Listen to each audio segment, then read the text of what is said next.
नमस्कार दोस्तों, स्वागत है आपका हमारे YouTube चैनल बिंदास पढ़ाई में। तो आज हम पढ़ेंगे चैप्टर 3 ऑफ हिस्ट्री क्लास 11 जिसका नाम है एन एम्पायर अक्रॉस 3 कॉन्टिनेंट। मतलब इसके नाम से ही हमें समझ में आ रहा है कि एक ऐसा एम्पायर है, ठीक है, जो 3 कॉन्टिनेंट्स में बसा हुआ है। मतलब उसकी जो एरिया है, उसका जो साम्राज्य है वो पूरा 3 कॉन्टिनेंट्स में फैला हुआ है, 3 बड़े बड़े महाद्वीपों में फैला हुआ है। तो उन द्वीप के नाम क्या है, उन कॉन्टिनेंट्स के नाम क्या है? पहला है अफ्रीका, दूसरा है यूरोप और तीसरा है एशिया। तो अफ्रीका, यूरोप और एशिया, इन तीनों कॉन्टिनेंट्स में ये जो रोमन एम्पायर, हम इस चैप्टर में रोमन एम्पायर के बारे में पढ़ेंगे। तो उस रोमन एम्पायर की जो बाउंड्रीज है, उसका जो एरिया है, वो इन 3 कॉन्टिनेंट्स में बसा हुआ है। मतलब कौन कौन से 3? अफ्रीका, एशिया और यूरोप। ठीक, तो चलिए स्टार्ट करते हैं चैप्टर। तो सबसे हम पहले पढ़ेंगे सोर्सेस, कि किन किन सोर्सेस से हमें पता चलता है इस रोमन एम्पायर के बारे में। ठीक है, किस एम्पायर के बारे में हम पूरे इस चैप्टर में जानेंगे? रोमन एम्पायर के बारे में। ठीक है, रोमन एम्पायर के बारे में हम इस पूरे चैप्टर में बात करेंगे। तो रोमन एम्पायर के बारे में हमें किन सोर्सेस से पता चलता है कि हाँ भाई ये कुछ ऐसा दिखता होगा रोमन एम्पायर, जैसा हम हमारी बुक में दिया हुआ है। तो सोर्सेस हैं, पहला सोर्सेस है डॉक्यूमेंट्स। डॉक्यूमेंट्स मतलब वो जो लिखा करते थे, मतलब उनके जो कॉन्ट्रैक्ट्स होते थे, जो एक दूसरे के बीच में ट्रेड में जो कॉन्ट्रैक्ट्स यूज करते थे ये लोग। या फिर दूसरी चीज क्या हो गई कि ये लोग जो लॉ बनाते थे, मतलब कानून बनाते थे, कुछ एडमिनिस्ट्रेशन पर्पस के लिए कुछ कानून ये लोग बनाया करते होंगे। तो उन कानूनों से हमें पता चलता है इनके बारे में। और उसके बाद जो सिंपल किसी के बारे में कुछ लिखा जाता था, उसके बारे में भी, उससे भी हमें पता चलता है कि ये लोग कुछ ऐसे दिखते होंगे। या फिर इनके जो गॉड होते हैं उनके बारे में भी ये लोग बहुत कुछ लिखा करते थे। तो इन सारी चीजों से हमें पता चलता है। ठीक है, जो ये डॉक्यूमेंट्स लिखते थे उनसे हमें पता चलता है रोमन एम्पायर के बारे में।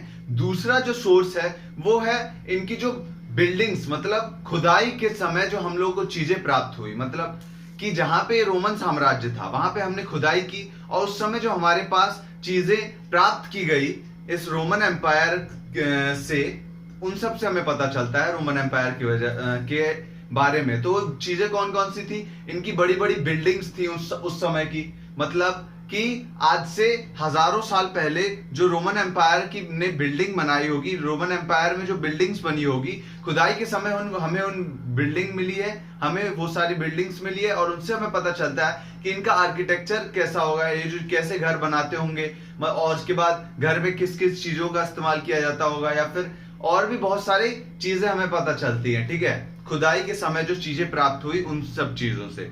ठीक है, तो हमने सोर्सेस के बारे में पढ़ा। अब बढ़ते हैं कि लोकेशन, ये जो रोमन एम्पायर है वो उसका लोकेशन क्या है, उसका कहां कहां ये फैला हुआ था रोमन एम्पायर। तो रोमन एम्पायर आप इस मैप में देख सकते हैं कि मेडिटेरियन सी है बीच में। ठीक है, सेंट्रल में कौन है? मेडिटेरियन सी। और मेडिटेरियन के सी के ऊपर का जितना एरिया है वो पूरा रोमन एम्पायर का है। मतलब राइन और दनुबे जो रिवर है ना, वो इसकी नॉर्दर्न बाउंड्री थी एक तरीके से। मतलब कि जहां तक राइन और दनुबे रिवर जहां तक पास कर रही है वहां तक का पूरा एरिया रोमन एम्पायर का था। और अगर हम साउथ में बात करें तो साउथ में जो सहारा डेजर्ट है ना, सहारा डेजर्ट का जो ऊपरी भाग था, मतलब कि नॉर्थ अफ्रीका का जो पूरा पार्ट था, वो पूरा नॉर्थ अफ्रीका किसका था? रोमन एम्पायर के साम्राज्य में आता था। और अगर हम वेस्ट में बात करें तो वेस्ट में स्पेन तक पूरा रोमन साम्राज्य था। और ईस्ट में अगर हम बात करें तो ईस्ट में सीरिया जो था वहां तक इसका पूरा साम्राज्य बसा हुआ था। ठीक है, तो हमने देखा कि 3 कॉन्टिनेंट्स में था साम्राज्य। रोमन जो साम्राज्य था, रोमन जो एम्पायर था, वो 3 कॉन्टिनेंट्स में था। कौन कौन से? फिर से याद करते हैं, अफ्रीका, एशिया और यूरोप। ठीक है, तो चलिए अब हम लोगों ने लोकेशन के बारे में पढ़ लिया। अब पढ़ते हैं द अर्ली एम्पायर। तो ये द अर्ली एम्पायर से आप समझ लोगे ये क्या लिखा है भाई, द अर्ली एम्पायर। तो अगर हम रोमन एम्पायर को 2 हिस्से में बांट के कभी भी पढ़ा जाता है, ठीक है, तो 2 हिस्से कौन कौन से हैं? The early empire and the late empire. ठीक है, लेट एम्पायर। तो हम 2 हिस्सों में बांट लिया करते हैं पूरे रोमन एम्पायर को, क्योंकि जो अर्ली एम्पायर था ना उसको समृद्धि के लिए जाना जाता है, उसको बहुत ज्यादा फ्लोरिशमेंट के लिए जाना जाता है। लेकिन जो ये लेट एम्पायर था ना, इस लेट एम्पायर में बहुत सारी प्रॉब्लम्स आई, ठीक है, जिससे रोमन साम्राज्य की जो ताकत थी वो कम होती गई। ये लेट और अर्ली एम्पायर हम कैसे क्लासिफाई कर सकते हैं कि भाई कब अर्ली एम्पायर होगा और कब लेट एम्पायर होगा? तो इसके बीच में समय कौन सा है? थर्ड सेंचुरी, ठीक है, थर्ड सेंचुरी। तो थर्ड सेंचुरी से जो पहले का समय है उसको पूरा अर्ली एम्पायर बोला जाता है, और थर्ड सेंचुरी के बाद का जितना समय है उसको लेट एम्पायर में गिना जाता है, ठीक है। तो अर्ली एम्पायर किसको बोला जाएगा? जो थर्ड सेंचुरी के पहले का समय होगा।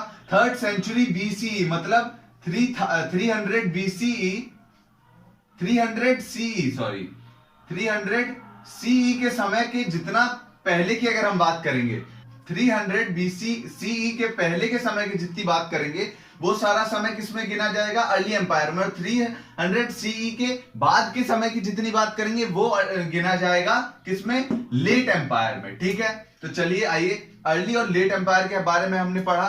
तो अब पढ़ते हैं द अर्ली एम्पायर में, मतलब रोमन साम्राज्य में जब ये 300 सीई से पहले का जितना समय था उसके बारे में हम अर्ली एम्पायर में पढ़ेंगे। तो उस समय में मतलब आज से क्राइस्ट का जब जन्म हुआ था, मतलब जब फर्स्ट सेंचुरी, अगर हम फर्स्ट सेंचुरी की बात करें तो फर्स्ट सेंचुरी में पूरे वर्ल्ड का ज्यादातर भाग जो था ना, तो वो कौन किसके हाथों में था? रोमन साम्राज्य और ईरान साम्राज्य, ईरान एम्पायर, ठीक है। ईरान एम्पायर भी बहुत बड़ा एम्पायर था, लेकिन अगर हम बात करें ईरान एम्पायर और रोमन एम्पायर की, तो 300 सीई से पहले रोमन एम्पायर ज्यादा बड़ा था as compare to Iran empire, ठीक है। ईरान का जो साम्राज्य था वो रोमन साम्राज्य के मुकाबले छोटा था, ठीक है। तो ईरान और रोम इन्हीं दोनों ने पूरे वर्ल्ड पे, ज्यादातर वर्ल्ड के हिस्सों पे कैप्चर करके रखा था। यूरोप, अफ्रीका, एशिया, इन तीनों की अगर हम बात करें तो ज्यादातर जो हिस्सा था वो ईरान और रोम ने कैप्चर करके रखा था। और इसी कारण क्या होते थे, ये जो ईरान एम्पायर है और ये जो रोमन एम्पायर है, ये दोनों क्या थे? ये दोनों कट्टर दुश्मन थे, बहुत ज्यादा बड़े दुश्मन थे ये। आए दिन इन दोनों के बीच में लड़ाइयां हुआ करती थी। अब आप सोच सकते हैं लड़ाइयां क्यों हुआ करती होगी।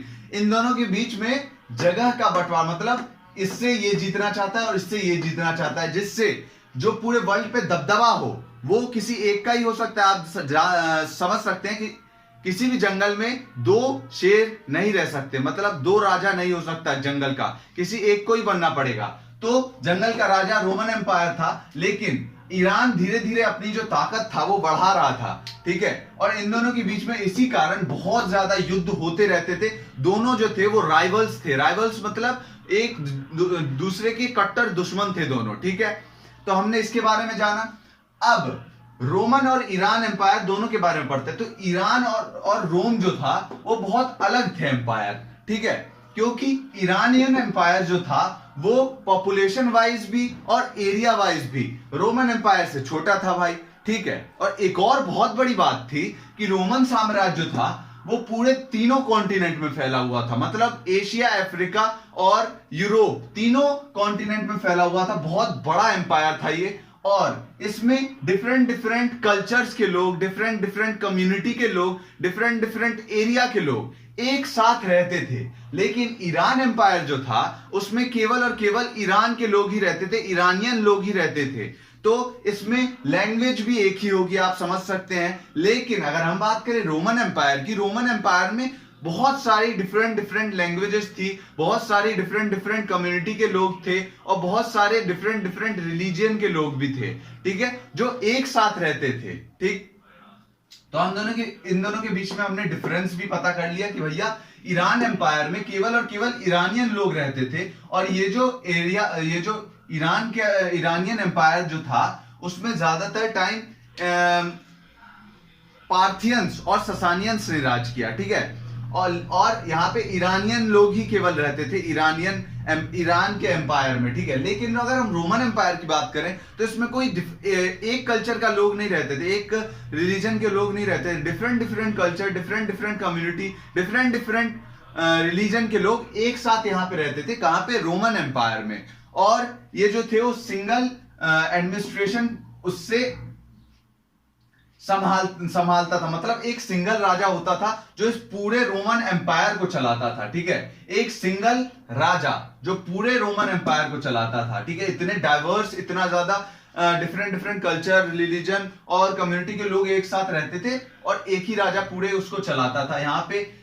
और सबसे बड़ी बात यह थी कि किसी को भी प्रेशराइज नहीं किया जाता था कि आपको ये लैंग्वेज बोलनी पड़ेगी। यहाँ की जो बहुत सारी लैंग्वेजेस थी, जैसे कि हम बात करें बहुत अमीर लोगों की, तो अमीर लोग लैटिन और ग्रीक बोला करते थे। अगर हम बात करें तो ऐसी कोई प्रेशराइज नहीं किया जाता था इनको कि भाई लैटिन और ग्रीक ही तुम्हें बोलनी पड़ेगी, तुम्हारी जो मर्जी है वो तुम बोलो। राजा को इससे फर्क नहीं पड़ता था कि आप कौन सी लैंग्वेज बोल रहे हो, बस आपको हमारे अंडर रहना पड़ेगा, मेरे साम्राज्य में रहना पड़ेगा, बस यही राजा की इच्छा थी। कोई ऐसा प्रेशराइज करने का मोटिव नहीं था कि आपको प्रेशराइज किया जाएगा कि आपको इसी भाषा का यूज करना पड़ेगा या फिर इसी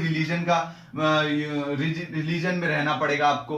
तो ऐसा कोई प्रेशराइजेशन नहीं था यहाँ पे। कहाँ पे? रोमन एम्पायर में, ठीक। अगर हम बात करें ईरानियन एम्पायर, तो ईरानियन एम्पायर में केवल और केवल ईरानियन लोग ही रहते थे, ठीक। हमने जाना इन दोनों के बीच के डिफरेंस के बारे में भी, ठीक। अब तीन इसके मेन जो थे, रोमन एम्पायर को चलाते जो थे, वो तीन डिफरेंट डिफरेंट सेक्शन के लोग चलाते थे। अगर हम बात करें सबसे इंपॉर्टेंट, तो सबसे इंपॉर्टेंट कौन होगा भाई? आपको पहले मैंने बता दिया, राजा।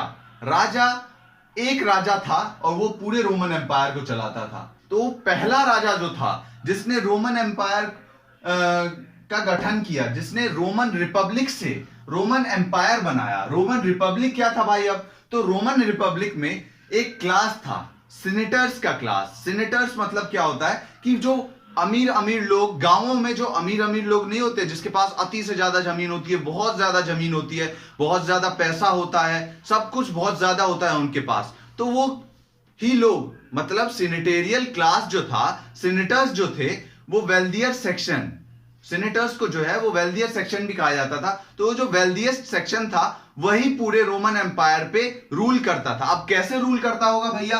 तो यहाँ पे डिफरेंट डिफरेंट एरिया में डिफरेंट डिफरेंट सीनेटर्स थे और ये क्या करते थे? रूल करते थे अपने डिफरेंट डिफरेंट एरिया को। इसके एरिया में ये नहीं घुसेगा, इसके एरिया में ये नहीं घुसेगा, इसके एरिया में ये नहीं घुसेगा। सबका अपना अपना एरिया था भाई, सब अपने अपने एरिया में राज करेंगे, कोई किसी के एरिया में नहीं घुसेगा, ठीक। तो भैया अगस्तस थे अपने राजा। कौन से थे? अगस्तस। पहला जो राजा था रोमन एम्पायर का वो था अगस्तस, ठीक है। तो इस अगस्तस ने क्या देखा? 27 BCE में अगस्तस ने देखा कि भैया यहाँ पे तो अलग अलग लोग हैं, इतने सारे राजा हैं, ठीक। यहाँ पे तो पूरा सिस्टम ही गड़बड़ाया हुआ है भाई। डिफरेंट डिफरेंट राजा हैं, डिफरेंट डिफरेंट छोटा छोटा एरिया है और सबको अपना अपना एरिया मिला हुआ है। सीनेटर्स अपने अपने एरिया पे रूल कर रहे हैं। तो इसने बढ़िया मौका देखा कि भैया पहले इस सीनेटर को हराता हूं, फिर इस सीनेटर को हराता हूं। तो ये सब जो थे वो छोटी छोटी एरिया को कंट्रोल करते थे, तो इनकी जो आर्मी थी वो भी बड़ी छोटी छोटी हुआ करती थी। तो इनको हराना, अकेले को हराना, ठीक है, तो वो बहुत आसान हुआ करता था। और मैंने आपको पहले बता दिया, इसको इससे मतलब नहीं है, इसको इससे मतलब नहीं है, सब अपना अपना जगह पर रूल कर रहे हैं, ठीक है। तो ये पूरा सिस्टम था रोमन रिपब्लिक में, जिसके द्वारा पूरा जो रोमन रिपब्लिक था, रोमन रिपब्लिक मतलब कि अगस्तस ने जब 27 BCE में रोमन एम्पायर के ऊपर कब्जा किया, रोमन एम्पायर के ऊपर कब्जा नहीं किया, एक तरीके से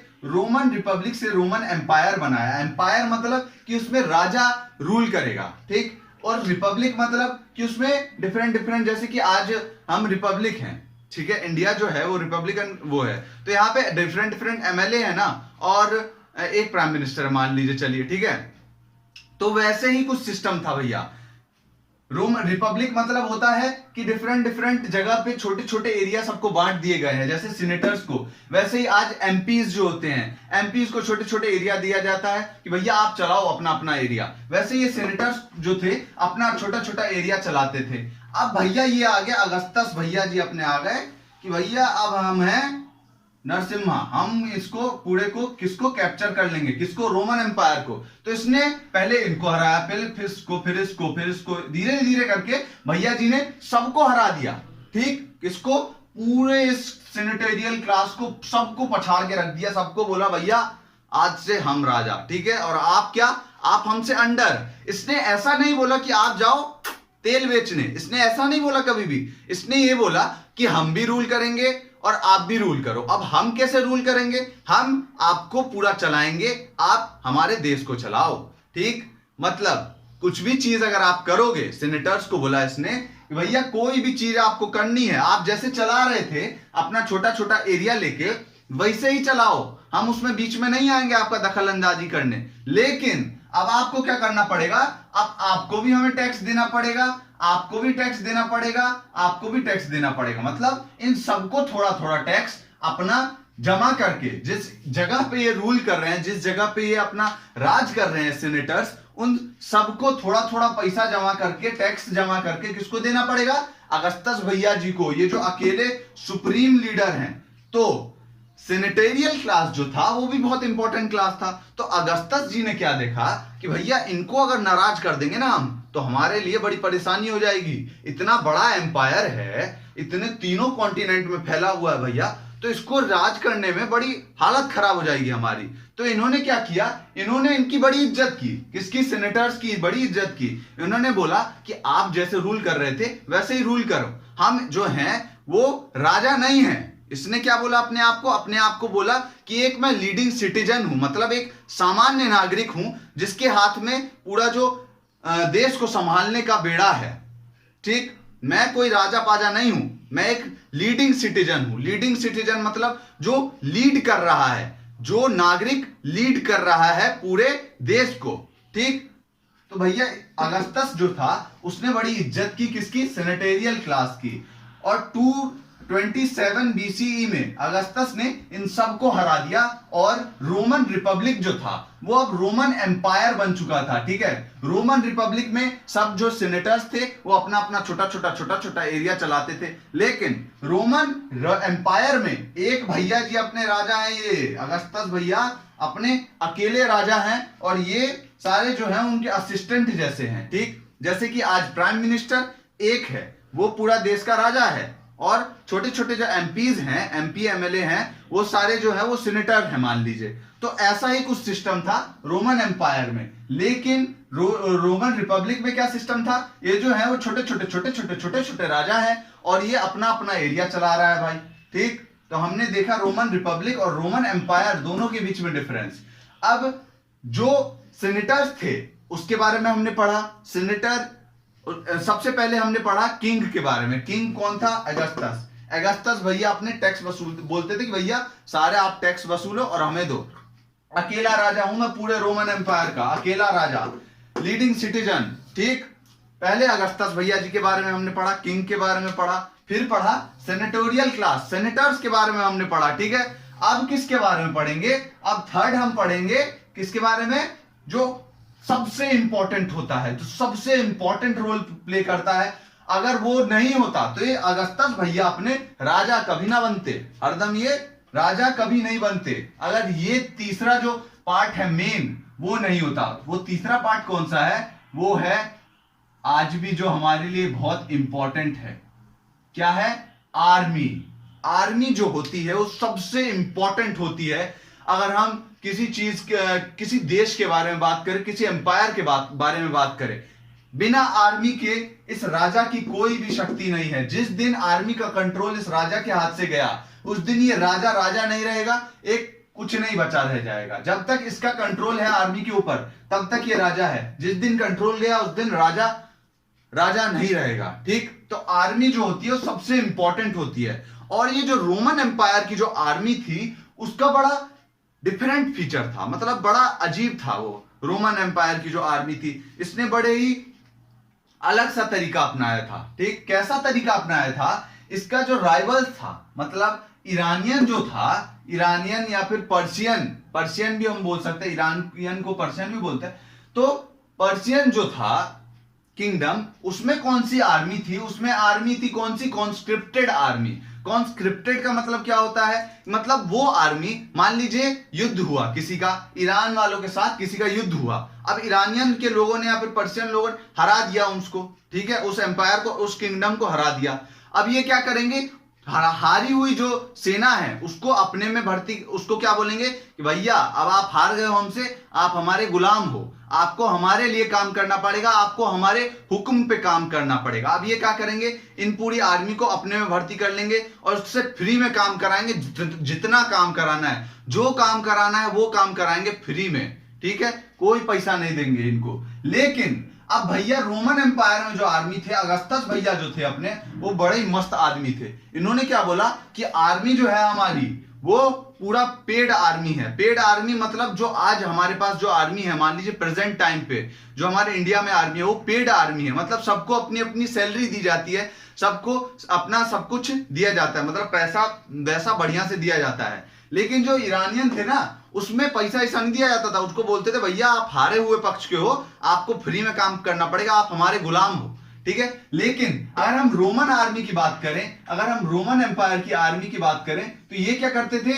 ये पेड आर्मी रखते थे, मतलब सारे जो आर्मी है, ठीक है, आर्मी के प्रत्येक सदस्य को उसकी वेज मिलेगी, उसकी तनख्वाह मिलेगी, तनख्वाह के ऊपर काम कराते थे ये। और एक लाइफ टाइम में एक पर्टिकुलर समय होता था जब तक आपको आर्मी के लिए सर्व करना पड़ेगा, आर्मी के लिए काम करना पड़ेगा, ठीक है। वो कितना था, फिक्स, उस टाइम में वो फिक्स था 25 ईयर, ठीक है, 25 ईयर आपको कम से कम अपना जीवन का 25 ईयर आपको कम से कम आर्मी के लिए देना पड़ेगा, यह अनिवार्य था, ठीक है। 25 ईयर्स की सर्विस आपको देनी पड़ेगी आर्मी वालों को, ठीक है।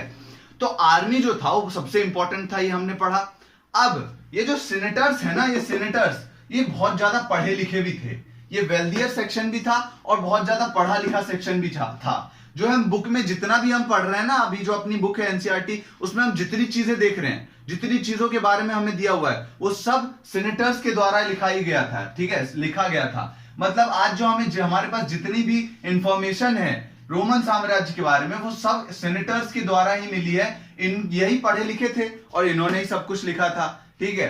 तो सेनेटर्स जो थे वो आर्मी को बड़ा ही खराब मानते थे, बड़े ही उनसे जलते थे और डरते भी थे। डरते क्यों थे भाई, तो अगस्तस भैया जो थे वो अपने, मान लीजिए इन्होंने बोला कि आपको हमें टैक्स देना पड़ेगा, सेनेटर्स को बोला। अब ये सेनेटर्स बोलेंगे भैया हम टैक्स नहीं देंगे, हम पहले राज्य करते थे, पहले तो कोई टैक्स नहीं लेने आता था हमसे आपके आने से पहले। तो अगस्तस भैया बोलते थे भैया हम राजा हैं, पैसा दो हमें, लेकिन ये नहीं देते थे। अब अगस्तस भैया क्या बोलेंगे आर्मी को कि भैया जाओ ये सेनेटर्स से पैसा वसूल के आओ, हमें पैसा चाहिए कहीं से भी। तो ये सेनेटर्स के पास जाएगा आर्मी, बोलेगा भैया पैसा नहीं दिया आपने राजा जी को, तो ये बोलेंगे हम नहीं देंगे पैसा, सेनेटर्स बोलेंगे। तो अब आर्मी बोलेगा कि भैया पैसा नहीं दोगे फिर तो करना पड़ेगा तुम्हारा कुछ इलाज। तो ये इलाज करते थे सेनेटर्स का, उसके बाद पैसा वसूलते थे।